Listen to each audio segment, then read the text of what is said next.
Academic ఇయర్లో breakfast పెట్టాలని ఇవాళ నిర్ణయం తీసుకున్నాం. ఇవాళ ఇదే చొప్పదండిలో డిగ్రీ కాలేజ్ లేకపోతే మేడుపల్లి సత్యం అన్న మా యువకులు చదువుకుంటారు. డిగ్రీ కాలేజ్ ఇవ్వాలి అంటే ఇవాళ మీకు డిగ్రీ కాలేజ్ ఇచ్చినాం. ఇదేం కాదు మిత్రులు, పొన్నం ప్రభాకర్ శాతవాహన యూనివర్సిటీ ఉన్నది కానీ లా కాలేజ్ లేదు, ఎల్ఎల్ఎం లేదు, ఇంజనీరింగ్ కాలేజ్ లేదు. అంటే ఈ కరీంనగర్ ప్రాంతానికి law college, LLM college, engineering college మేము ఇచ్చిన మాట వాస్తవం కాదా? ఆదిలాబాద్ జిల్లాకు యూనివర్సిటీ ఇచ్చిన మాట వాస్తవం కాదా? ఖమ్మం జిల్లాకి ఎర్త్ యూనివర్సిటీ మన్మోహన్ సింగ్ గారి పేరు మీద యూనివర్సిటీ ఇచ్చిన మాట వాస్తవం కాదా? ఇవాళ ఒకటొకటిగా చెప్పుకుంటూ వెళ్తే ఎన్ని కాలేజీలు ఇచ్చినామో మొత్తం నేను లెక్క చెప్తా. పిల్లల కష్టాలు తీర్చడానికి శత విధాల ప్రయత్నం చేస్తున్నాం. నిరుద్యోగ యువకులకు 70,000 ఉద్యోగాలు ఇచ్చినాం.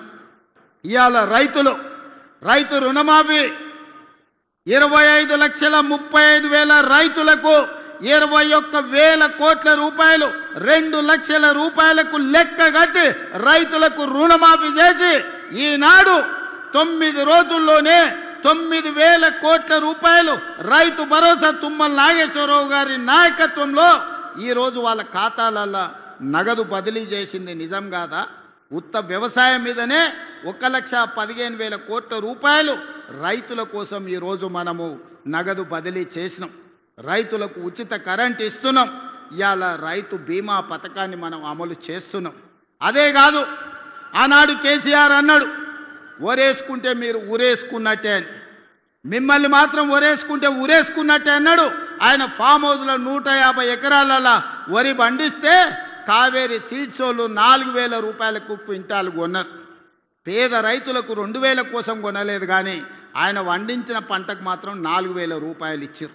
నేను అడగదలుచుకున్నా, మనమేమో ఒడ్లు వండించినాం, ఆయన ఏమన్నా బంగారం పండించిండా? ఒరేసుకుంటే ఊరేసుకున్నట్టే అన్నాడు కదా. అలాంటి ఇదే రాష్ట్రంలో నేను వచ్చిన తర్వాత, ఇందిరమ్మ రాజ్యం వచ్చిన తర్వాత రైతులందరికీ చెప్పినాం, మీరు వరి పండించండి, సన్న ఒట్లు పండించండి, గిట్టుబాటు ధరనే కాదు క్వింటాల్కి 500 రూపాయల బోనస్ ఇచ్చి చివరి గింజ వరకు కొంటామని రైతులు పండించిన ప్రతి గింజ దేశంలోనే ఈనాడు 2 ఏళ్ల ప్రతి పంట అత్యధికంగా ఒడ్లు పండించిన రాష్ట్రం తెలంగాణ రాష్ట్రం. ఇవాళ రైతులు పండించిన పంట మనం కొనుగోలు చేస్తున్నాం. ఇవాళ కందులు కొన్నాం, మొక్కలు కొన్నాం, జొన్నలు కొన్నాం. ఇవాళ రైతు పండించిన పంటలు మనం కొంటున్నాం. రైతులకు ఒక భరోసా ఇచ్చినాం.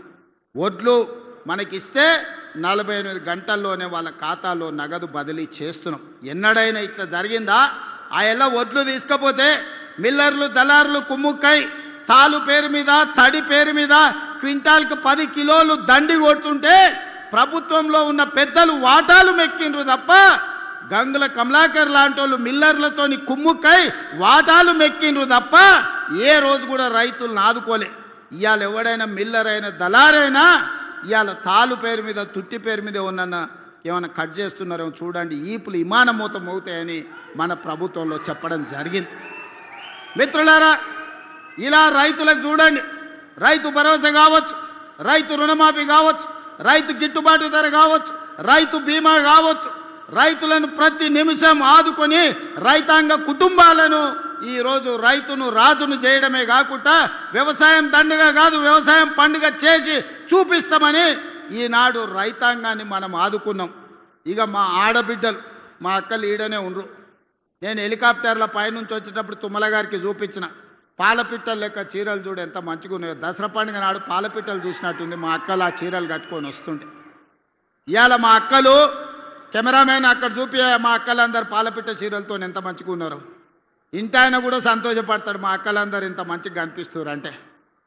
ఇవాళ మా అక్కలందరూ పాలపిట్ట చీరలు కట్టుకొని ధైర్యంగా మా తమ్ముడు వచ్చిండు, పండుగ పూట చీర పెడితే మాకు సారే అని చెప్పి ఇవాళ తమ్ముడిని ఆశీర్వదించడానికి ఇంత దూరం వచ్చారు మా అక్కలు. ఆ ఎల్ల బతుకమ్మ చీరలు ఇచ్చింది. ఎన్నడన్నా మా అక్కలు కట్టుకున్నారా? ఆ అక్కల్ని ఆలోచన చేయమని నేను అడుగుతున్నా. బతుకమ్మ చీరలు అల్ల ఇస్తే సూరత్ నుంచి కిలోల కొద్ది కొనుక్కొచ్చి కోట్ల రూపాయలు మీరు కమిషన్ తీసుకుంటే బతుకమ్మ చీరలలో కూడా ఆ చీరలు తీసుకెళ్లి వ్యవసాయ పొలాల కాడ, మొక్కజొన్న కాడ పిట్టలను బెదిరించనిక కట్టిండ్రు తప్ప ఆడబిడ్డలు ఎప్పుడన్నా ఆ చీరలు కట్టుకున్నారా? మీ బతుకు జడ ఆడబిడ్డలకు పెట్టే చీరల్లో కూడా మీరు కమిషన్ వదలకపోతే మీది కూడా ఓ బతికేనా అని ఇవాళ మా ఆడబిడ్డలు అనే పరిస్థితి వచ్చింది. కానీ ఇవాళ మా అక్కలు సంతోషంగా మేము ఇచ్చిన ఇందిరమ్మ చీరలు కట్టుకొని ఇవాళ వచ్చారు. అదేవిధంగా మా పొన్నం ప్రభాకర్ చెప్తున్నాడు, మొన్న సమ్మక్క సారలమ్మ జాతరలా లక్షలాది మంది ఆడబిడ్డలకు ఉచిత బస్సు ఇచ్చినామని. నేను అడుగుతున్న ఇవాళ 2 ఏళ్లలో మా అక్కలే సాక్షి, ఏడన్నా బస్సులు ఎవరన్నా ₹1 అడిగినరా అక్క? మిమ్మల్ని కిరాయి అడిగినరా అక్క? నిజం చెప్పురి. అడిగితే మీ తమ్ముని ఫోటో చూపించమని ఆయననే చెప్పిన కదా, కిరాయి పైసలు అయితే మా తమ్ముడు కడతాడు, పట్టణంలో ఉన్నారు తెచ్చుకోపోండి అని చెప్పమన్నానా?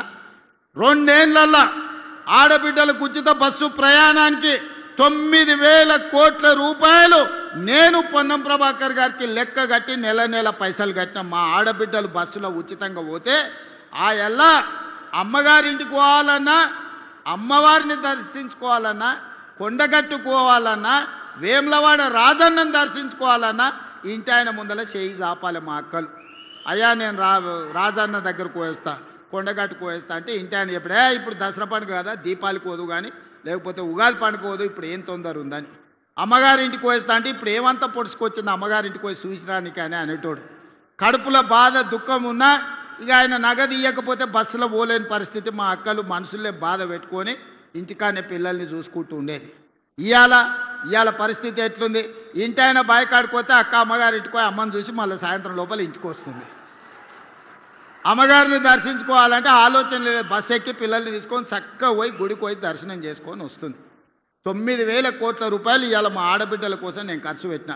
ఒక్కొక్క అక్కకు ఒక్కొక్క చెల్లెకు నెలకు 4-5 వేల రూపాయలు మిగులుతున్నాయి బస్సు ప్రయాణం నౌకరు చేసుకునేటోళ్ళకు. ఇది మేము ఇచ్చింది కాదా?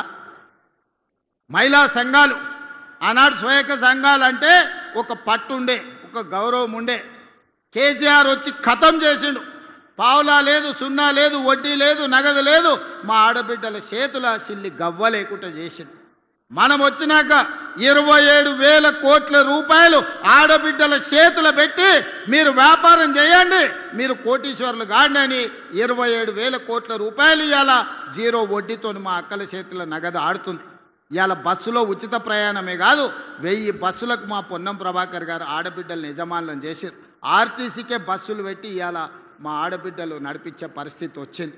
ఇవాళ జిల్లా కేంద్రాలలో పెట్రోల్ బంకులు ఇచ్చి వ్యాపారం పెట్టించినాం. ఇవాళ సోలార్ విద్యుత్ అదాని అంబానీల కాదు, ఆడబిడ్డలు కూడా సోలార్ విద్యుత్ ఉత్పత్తి చేస్తారని ఈరోజు సోలార్ విద్యుత్ ఉత్పత్తి కేంద్రాలను 1000 మెగావాట్లు మా ఆడబిడ్డలు పెట్టి ఇవాళ రాష్ట్ర ప్రభుత్వంతో వ్యాపారం చేస్తారు. ఇవాళ చాలామంది యువకులు చదువుకున్న వాళ్ళు శిల్పారామం చుట్టూతా మైక్రోసాఫ్ట్, ఇన్ఫోసిస్, విప్రో లాంటి పెద్ద పెద్ద ఐటీ కంపెనీలు ఉన్నాయి.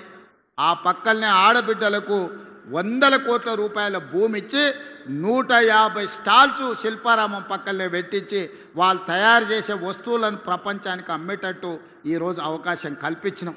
ఇవాళ ఇక్కడ ఉన్నోళ్ళు ఎవరన్నా మా అక్కలు తయారు చేసే నిర్మల్ పెయింటింగ్స్ కావచ్చు, చేతితోని తయారు చేసే వస్తువులు కావచ్చు, ఆన్లైన్లో అమెజాన్లో ఆర్డర్ పెట్టడానికి ఇవాళ మా అక్కలు తయారు చేసిన వస్తువులు ఆన్లైన్లో ప్రపంచానికి అందుబాటులోకి తీసుకొచ్చినాం. ఇవన్నీ మా ఆడబిడ్డల ఆత్మగౌరవం పెంచడానికి మేము చేసిన ప్రయత్నం కాదా అని నేను అడుగుతున్నా. ఇవాళ ఒక పక్కన రైతులు, ఇంకొక పక్కన విద్యార్థులు, మరో పక్కన నిరుద్యోగ యువకులు, ఇంకొక పక్కన ఆడబిడ్డలకు ప్రతి విషయాన్ని అడిగి తెలుసుకొని వాళ్ళ సమస్యలు ఒకటొకటిగా పరిష్కరించుకుంటున్నాం. 10 ఏళ్ల నుంచి తెలంగాణ రాష్ట్రంలో నీ పీడ బట్టి, నీ చీడ బట్టి సమస్యలు పేర్కపోతే ఒక్కటొక్కటి పరిష్కరించుకుంటూ వస్తున్నాం. ఆ ఎల్లా మేము అధికారం ఇచ్చినప్పుడు 70,000 కోట్ల అప్పు ఉంటే 10 ఏళ్లలో 8,11,000 కోట్ల రూపాయల అప్పులు మన నెత్తి మీద మోపిండి అయ్యగారు. పోయి ఫామ్ హౌస్లో వండుకున్నాడు, నీ సావు నువ్వు సావని.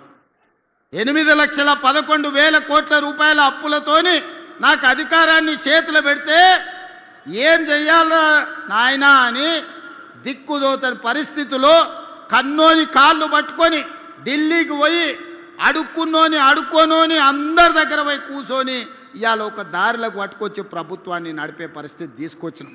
ఒకటొకటిగా అప్పులు కట్టుకుంటూ వస్తున్నాం. అసలుకు మిత్తికే ఆయన చేసిన అప్పులకు మిత్తి కట్టనికనే నెలకు 5-6 వేల కోట్ల రూపాయలు కట్టాల్సి వస్తుంది. సంసారం దివాలా దీపించిండు, బజార్లో ఇజ్జత్ లేకుండా చేసిండు. సిల్లి గవ్వ ఉట్టకుట్ట చేసి రాష్ట్రాన్ని ఆడ పడేసిపోయి ఫామ్ హౌస్లో వండుకున్నాడు. నీ సావు నువ్వు సావుపో, ఇక నేను రానే రాను, బడికే రాను అంటాడు. నెల నెల మాత్రం జీతం తీసుకుంటుండు, దానికి మాత్రం ఏం తక్కువ లేదు. వెనకటికో పెద్ద ఆయనే చెప్పిండంట, మందేమో ఎప్పటోళ్ళనే మూలుగూడనేమో మున్పటోళ్ళనే అని. మందేం తగ్గలే, మూలుగూడ కూడా తగ్గలే. అది అట్లనే ఉంది, ఇది ఇట్లనే ఉంది. కానీ అధికారం ఉంటేనే నేను అసెంబ్లీకి వస్తా, లేకపోతే రాన్పో అని అన్నాడు. బడికి రాకపోతే పిల్లగాని ఈపులు వలగొట్టడా అనే పంతులు? ప్రభుత్వ ఉద్యోగి నౌకరికి పోకపోతే జీతం కట్ చేస్తలేరా? మరి ఇవాళ కేసీఆర్కి ఏం కట్ చేయాలని మిమ్మల్ని అడుగుతున్నా. ఒక్కరోజు కూడా అసెంబ్లీకి రాడు, ఒక్కరోజు కూడా ఒక మంచి మాట మాట్లాడాడు. వస్తే ఏదో ఒకటి శాపనార్థాలు పెట్టిపోతాడు. 40 ఏళ్ళ అనుభవం అంటాడు. నీ అనుభవం అంతా మమ్మల్ని శాపనార్థాలు పెట్టడానికేనా? ఇది తెలంగాణ సమాజానికి ఏమన్నా మంచిదా? మీరు ఒక్కసారి ఆలోచన చెయ్యండి. అందుకే ఇవాళ వాళ్ళందరూ కట్టగట్టుకొని మన మీద విషం జుమ్ముతున్నారు. ఓ రోజు తండ్రి, ఓ రోజు కొడుకు, ఓ రోజు అల్లుడు, ఓ రోజు బిడ్డ, ఓ రోజు సడ్డకుని కొడుకు. ఇక సడ్డకుని కొడుకు నుంచి చెప్పాలంటే మిడ్మానే ఉందనే ఉంది కాడ రవీందర్ అని ఆ ఊర్లో కొట్లాడినోడు ఉన్నాడు.